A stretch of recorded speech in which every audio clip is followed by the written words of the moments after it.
CBS 58's Bryant McCrae talked to people in the center of this storm and explains now how they're preparing for the possibility of going days without power and water. Bryant? Yeah, good evening, Jessup. An uncertain situation for a lot of people on the coast. People who I spoke with tell me this weather has forced a lot of people to shift their behavior to that pandemic buying mindset, with a lot of key essentials selling out. But despite the weather, they say they are hopeful for brighter days ahead. You know what to expect, but even when it comes, people are like, oh boy, here we go.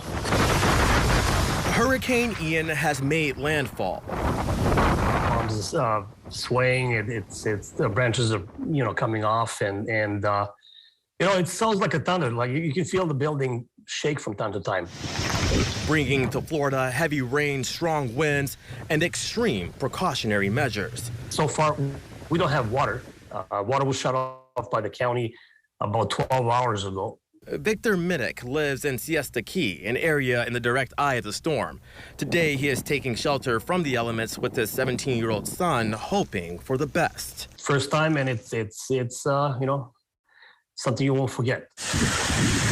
Meanwhile, just 30 minutes south from Minnick, Michael Scholl, a native of Illinois now living in Bradenton, Florida, says this is the first for him and his family. This morning, we tried to fill up gas one last time. There was nothing left.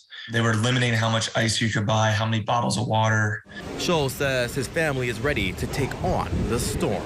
Making sure we have buckets of water because the toilets may not work. So there are some processes that you're trying to make sure you continue to check up on, but most of our prep work was yesterday, and now you just kind of sit and wait and hope and pray for everybody else. And it's those prayers people are leaning on to get through this hurricane. It's going to be a reverse trend of nothing. It's going to be unpacking for the next 2 or 3 or 4 or 5 days to put everything back together the way it was before.